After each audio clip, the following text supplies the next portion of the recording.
ಒಂದಾನೊಂದು ಕಾಲದಲ್ಲಿ ಒಂದು ಕಪ್ಪೆ ಮತ್ತು ಒಂದು ಇಲಿ ಉತ್ತಮ ಸ್ನೇಹಿತರಾಗಿದ್ದವು. ಕಪ್ಪೆ ಪ್ರತಿದಿನ ಇಲಿಯ ಮನೆಗೆ ಹೋಗಿ ಇಬ್ಬರೂ ಸೇರಿ ಊಟ ಮಾಡಿ ಖುಷಿಯಾಗಿ ಮಾತನಾಡುತ್ತಿದ್ದರು. ಒಂದು ದಿನ ಕಪ್ಪೆ ಹೇಳಿತು, ಇಲಿ, ನನ್ನ ಮನೆಗೆ ಬಾ. ಇಲಿ ಹೇಳಿತು, ನನಗೆ ಈಜುವುದು ಬರೋಲ್ಲ. ಕಪ್ಪೆ ನಗುತ್ತು, ಚಿಂತಿಸಬೇಡ, ನನ್ನ ಬೆನ್ನ ಮೇಲೆ ಕುಳು, ನಾನು ನಿನ್ನನ್ನು ನೀರಿನಾಚೆಗ ಕರೆದೊಯ್ಯುತ್ತೇನೆ ಎಂದಿತು. ಇಲಿ ಸಂತೋಷದಿಂದ ಕಪ್ಪೆಯ ಬೆನ್ನ ಮೇಲೆ ಕುಳಿತಿತು. ಕಪ್ಪೆ ಈಜಲು ಶುರು ಮಾಡಿತು. ಆದರೆ ಮಧ್ಯದಲ್ಲಿ ಕಪ್ಪೆಗೆ ಕೆಟ್ಟ ಆಲೋಚನೆ ಬಂತು. ಇಲಿಯನ್ನು ತಿನ್ನಿಬಿಡಬೇಕು. ಹೀಗೆಂದು ಅದು ಆಳವಾದ ನೀರಿಗೆ ಮುಳುಗಿತು. ಇಲಿ ಭಯದಿಂದ ಸಹಾಯ ಮಾಡಿ, ಸಹಾಯ ಮಾಡಿ ಎಂದು ಕಿರುಚಿತು.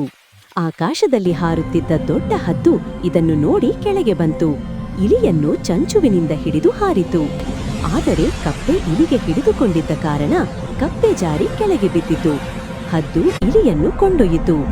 ಕಪ್ಪೆ ತನ್ನ ಸ್ನೇಹಿತನನ್ನು ಕಳೆದುಕೊಂಡಿತು ಮತ್ತು ತನ್ನ ಕೆಟ್ಟ ಆಲೋಚನೆಯಿಂದ ತನ್ನ ಜೀವನನ್ನು ಕಳೆದುಕೊಂಡಿತು. ನೀತಿ: ಸ್ನೇಹಿತರಿಗೆ ದ್ರೋಹ ಮಾಡಬೇಡಿ, ಮೋಸ ಮಾಡಿದರೆ ನಿಮಗೂ ನಷ್ಟವೇ.